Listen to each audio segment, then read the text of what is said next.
Today is January 20th, 2026. Donald Trump was just inaugurated as president for his second term. And if you're an average American household, you're about to pay $1,500 more in taxes this year because of tariffs Trump imposed in his first year back in office. $1,500. According to the Tax Foundation's analysis published in January 2026, that's the average tax increase per U.S. household for this year. Last year, in 2025, the average household paid $1,100 in tariff taxes. This year it jumps to $1,500. That's a $400 increase in just 1 year. The Tax Policy Center's estimate is even higher. They calculate the burden at $2,100 per household in 2026. Either way, you're paying more for imports. Most people don't even realize it. Here's what most Americans don't understand. When the government imposes tariffs on imported goods, it's not foreign countries or foreign companies that pay. It's U.S. importers who pay the tariff at the border, and those importers pass the cost on to you, the consumer, through higher prices. A tariff is a tax, and you're the one paying it. According to the Tax Foundation, in 2025, these tariffs raised $143.8 billion in federal tax revenue. That's 0.47% of GDP. The Tax Foundation calls this the largest tax hike since 1993. Let that sink in. The largest tax increase in 32 years. And it happened without Congress passing a single piece of tax legislation. Trump did it through executive orders using two laws, Section 232 of the Trade Expansion Act and the International Emergency Economic Powers Act, known as IEEPA. Section 232 lets the president impose tariffs for national security reasons.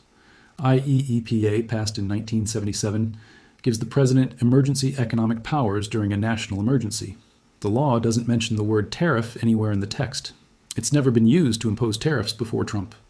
But Trump declared a national emergency in February 2025, citing border security and fentanyl trafficking, and slaps 25% tariffs on imports from Canada and Mexico and 10% on imports from China. Then he used Section 232 to add tariffs on steel, aluminum, autos, heavy trucks, semiconductors, lumber, furniture, pharmaceuticals, and copper. According to data from U.S. Customs and Border Protection, as of December 2025, the U.S. government had collected $264 billion in tariff revenue. That's a 234% increase compared to the same period the previous year. In the second half of 2025, tariff collections averaged $30 billion per month. If that pace holds, the government will collect $360 billion in tariff revenue in 2026, a 36% year-over-year increase. And here's the kicker. There's a case before the U.S. Supreme Court right now challenging whether Trump had the legal authority to use IEEPA to impose tariffs. The Supreme Court heard oral arguments on November 5th, 2025. A decision is expected any day now, possibly within the next few weeks. If the Supreme Court rules that the IEEPA tariffs are illegal, the tax burden on households drops significantly. According to the Tax Foundation, if the IEEPA tariffs are struck down, the average household tax increase falls from $1,500 to just $400 in 2026. But even if the court strikes down the IEEPA tariffs, the Section 232 tariffs remain. You're still paying more. So how did we end up with $1,500 in new taxes per household? It happened in stages over the course of 2025. On February 1st, 2025, just 12 days after Trump's inauguration, the White House announced the first wave of tariffs under the International Emergency Economic Powers Act, or IEEPA. Trump declared a national emergency, citing the influx of illegal aliens and illicit drugs, particularly fentanyl, across the borders with Canada and Mexico. 4 days later, on February 4th, the tariffs went into effect. 25% on all imports from Canada and Mexico. 10% on all imports from China, including Hong Kong. These weren't small tariffs on specific products. This was a blanket tax on everything coming from 3 of America's biggest trading partners. Canada, Mexico, and China account for roughly 40% of all U.S. imports. Overnight, tens of thousands of products became more expensive. Then on March 4th, the China tariff doubled from 10% to 20%. On March 12th, Trump expanded the Section 232 tariffs on steel and aluminum. These tariffs had existed since 2018, but Trump eliminated all country exemptions and added hundreds of new product codes for steel and aluminum derivatives. Things like nails, screws, bolts, wire, pipes, tubes, anything containing steel or aluminum. On June 4th, he doubled the steel and aluminum tariffs from 25% to 50% for most countries.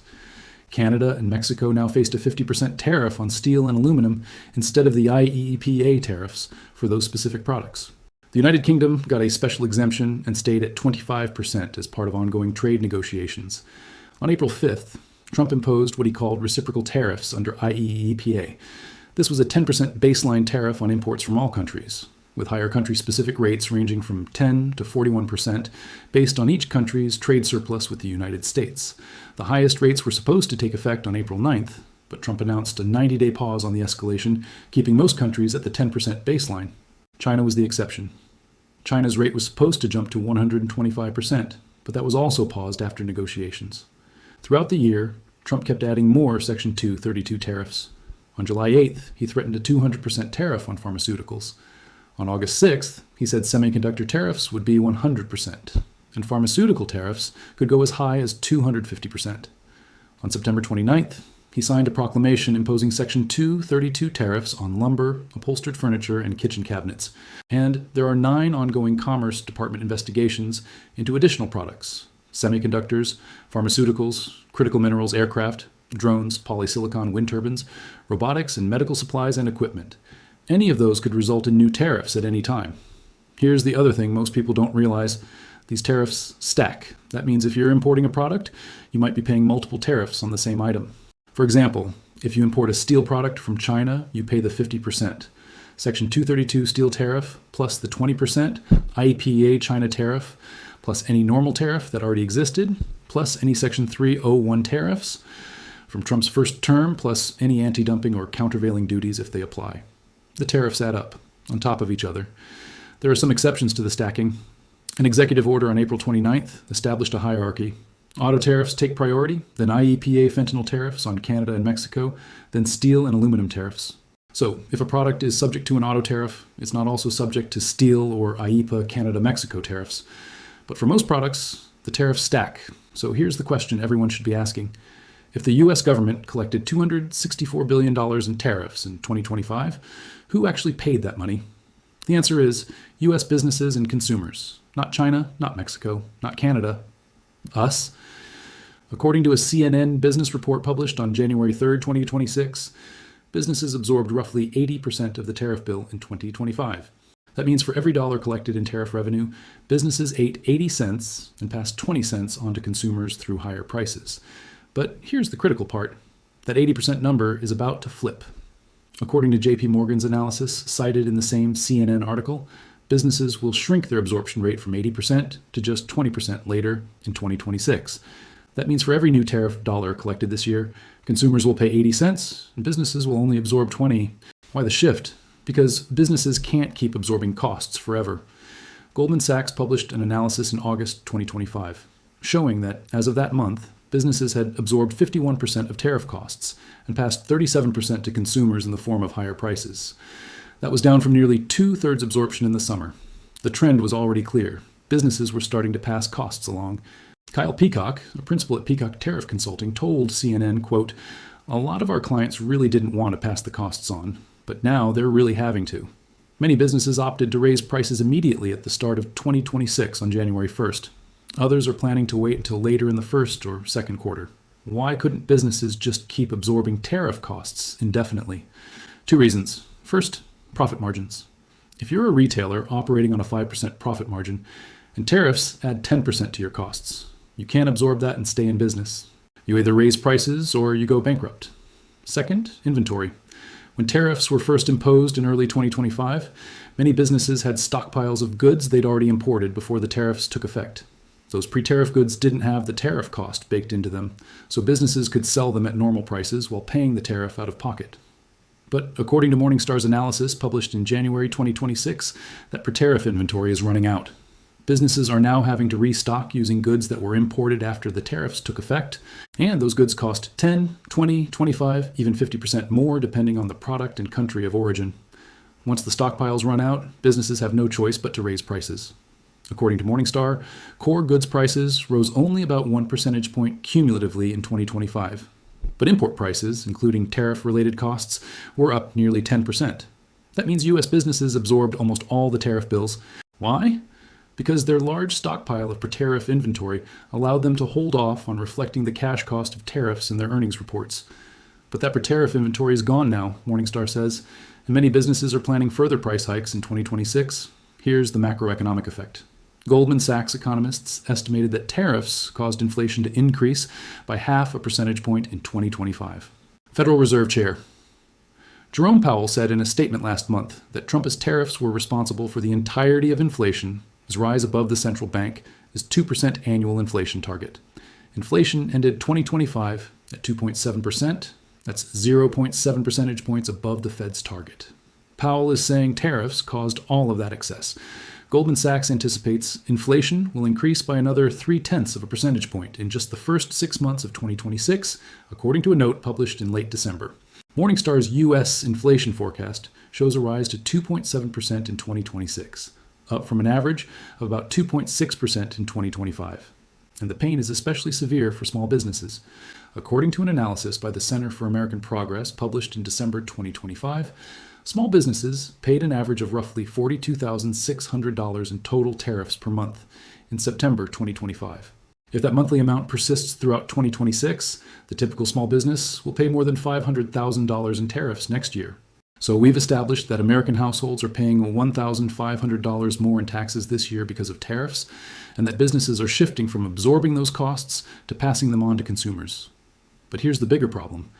The United States is in what economist Ed Yardeni calls an affordability crisis. Yardeni is the president of Yardeni Research and one of the most widely followed market strategists on Wall Street. In a report published on December 29, 2025, titled 2026, Another Year of Living Audaciously, Yardeni warned that rising costs for imported durable goods, things like cars, furniture, and appliances, are creating political pressure that may force Trump to reverse course on tariffs. Yardeni's term, the affordability crisis, captures something millions of Americans are feeling right now. According to the Consumer Price Index, prices are up between 25 and 27% since January 2020. That's cumulative inflation over 5 years. And wages haven't kept up. In an earlier note from early December, Yardeni argued that the affordability crisis explains why many Americans feel financially squeezed despite strong macroeconomic data. He focused on the cumulative jump in prices for essentials like housing, food, and energy, plus borrowing costs, all of which have outpaced what people feel their wages can buy. He also linked it to politics and markets, arguing that the crisis has become a major driver of voter anger and a new source of uncertainty for investors. In his December 29th report, Yardeni wrote, quote, "Since tariffs have increased the cost of imported durable goods this year, the administration may be forced to lower some tariffs to address the affordability crisis. He predicts that 2026 will see the Trump administration pivoting from protectionist friction to transactional easing, using tariffs as bargaining chips rather than permanent walls. Yardeni has raised the odds of what he calls his roaring 2020s scenario to 60%. He projects real GDP growth will accelerate to 3 to 3.5% in 2026. But there's a catch. That optimism depends on the administration lowering trade barriers to ease the affordability crisis. If tariffs stay high, the scenario breaks down. And Yardeni isn't the only one noticing the political pressure. Treasury Secretary Scott Bessent called the tariffs a shrinking ice cube in a conversation with DealBook's Andrew Ross Sorkin earlier this month. The metaphor is clear. The tariffs are melting. The administration knows they can't sustain these costs politically. Why? Because voters are angry. Inflation in general has been up 25 to 27% since January 2020, according to the Consumer Price Index. That's according to Yardeni's analysis. People feel like they don't have enough money to pay their bills, and tariffs are making it worse. According to a Yardeni research note published on January 5, 2026, the U.S. economy is in what he calls a K-shaped recovery. The top half of the income distribution, particularly wealthy baby boomers who hold $85.4 trillion in net worth, are spending down their retirement nest eggs and driving consumer spending. But the bottom half, especially Gen Z and other lower income folks, are getting crushed by the affordability crisis. This K-shaped economy isn't sustainable, Yardeni warns. The administration is scrambling to address the crisis before this year's midterm elections. On Friday, January 17th, just 3 days before his inauguration, Trump announced that credit card companies would be subject to a 10% cap on the interest rates they can charge customers. The proposal is for a 1-year cap starting January 20th. The stock prices of banks and credit card companies fell immediately. This is a desperate move. Trump knows voters are furious about high costs. Credit card rates, gas prices, grocery prices, rent, everything feels unaffordable. The administration has also touted a plan to distribute $2,000 dividend checks funded by tariff revenue. But as Yardeni points out, Congress hasn't introduced the necessary legislation yet. And the Supreme Court could strike down the tariff authority entirely, which would eliminate the revenue stream for those checks. Without those checks, the administration has to address high costs directly. And the fastest way to do that is to lower tariffs. So what specifically is getting more expensive because of tariffs? Almost everything. But some categories are getting hit harder than others. According to an analysis published by the Federal Reserve Bank of St. Louis in October 2025, furniture, motor vehicle parts, and musical instruments show some of the largest predicted price increases due to tariffs. Let's start with cars. According to an analysis published by Financial Content in September 2025, new car sticker prices are projected to rise by 4 to 8% by the end of 2025. That's thousands of dollars added to the cost of a vehicle. Even domestically produced cars aren't immune because they rely on imported components like steel, aluminum, and electronics. General Motors incurred $1.1 billion in second quarter tariffs alone in 2025, with a projected $5 billion for the year due to its supply chain ties to Canada, Mexico, and South Korea. Luxury automaker BMW initially absorbed these costs, but on May 1, 2025, the company started passing them on to consumers, leading to higher car prices, increased financing costs, and insurance premiums. The used car market is also seeing higher prices as new vehicles become less affordable. And if you need to repair your car, you're paying more for that too, because replacement parts are subject to tariffs. Next, baby products. If you're a parent or about to become one, the numbers are brutal. Infant furniture currently faces average tariffs of about 129%. Toys face 113% tariffs. Infant clothing faces 41%. Since April 2025, prices for essential baby products like strollers, car seats, cribs, high chairs, and baby monitors have increased by over 20% according to Financial Content's analysis. Toy prices climbed by 3.7% in just 4 months. Companies like Upbay Baby have implemented significant price increases. A car seat now costs $150 more. A Vista stroller increased by $300. Parents are facing an additional $1,000 annually in tariff-related costs for baby essentials. Clothing and shoes are next. The Yale Budget Lab estimates that tariffs could lead to a 21% increase in the price of clothing over the next couple of years, according to an AOARP report published in January 2026. Prices on shoes and other leather products could increase by nearly 22%. Almost all clothing sold in America is imported, so tariffs hit this category particularly hard. Electronics aren't spared either. A December 2025 report from market research firm Counterpoint Research predicts that smartphone prices will increase nearly 7% in 2026 as a result of chip shortages driven by AI demand. Computers, tablets, and other electronics that rely on semiconductors are all getting more expensive. Groceries are rising too. The Economic Research Service of the U.S. Department of Agriculture predicts grocery prices will rise 2.3% in 2026, according to AARP. That might not seem like a big increase, but it comes on the heels of several years of food inflation, including an 11.4% spike in 2022. Some items are especially painful. Beef prices are already up double digits from a year ago because the U.S. cattle herd is at a historic low. Canned fruits and vegetables rose last year as a result of tariffs on steel and aluminum, which increased the cost of cans, and they're expected to remain high in 2026. Finally, healthcare. U.S. health insurance premiums are forecast to see their largest increase in 15 years in 2026, according to Financial Content. This is driven by higher costs for prescription drugs and medical devices, many of which are imported or rely on imported components. Here's the pattern. According to an analysis by Econofact published in December 2025, cheaper products saw the highest price increases. The prices of the cheapest product varieties rose at an average of 5% between October 2024 and September 2025, about double the rate of premium products, which rose about 2.5%. Why? Because less expensive products tend to have small margins. Retailers have smaller scope to absorb the tariff shock, so they pass more of the increased cost to the consumer.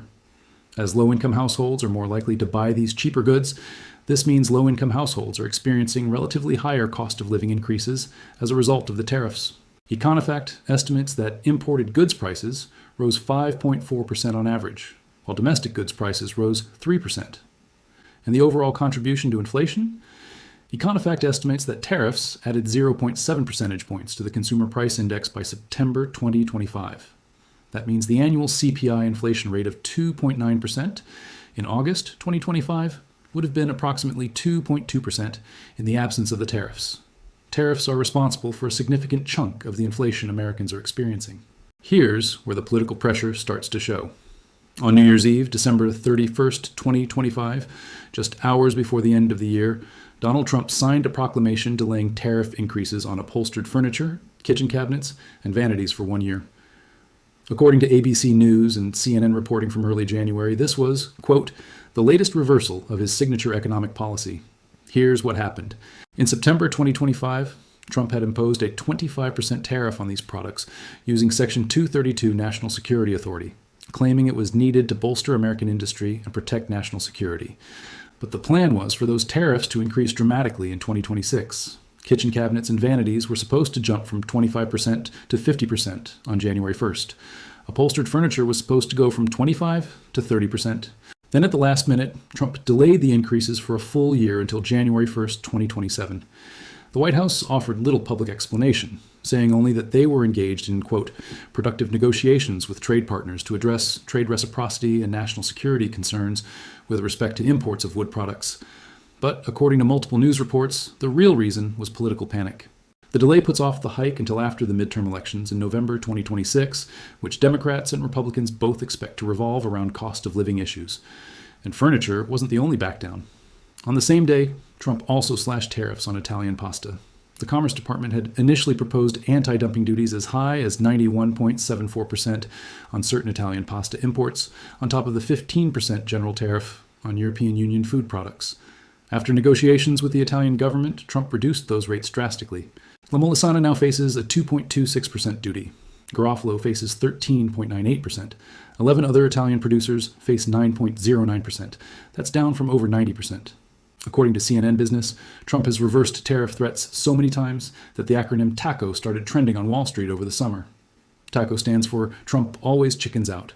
CNN's January 3rd article titled, Tariffs Could Really Sting in 2026 Unless Trump Chickens Out Again laid out the pattern. Trump announces massive tariffs. Businesses panic. Prices start rising. Voters complain. And Trump backs down or delays. It happened with furniture. It happened with pasta. It happened on Liberation Day on April 2nd when Trump proudly displayed historic tariffs on a poster board, but then added a number of exemptions and carve-outs on smartphones, auto parts, and goods compliant with the U.S. and Mexico-Canada agreement, all of which limited tariffs' impact. The White House is laser-focused on cutting costs for the American people, a spokesperson told Fox News in early January. I'd expect to see more of these moves, lowering costs for the average consumer, as the year moves along, and they'll have to make those moves.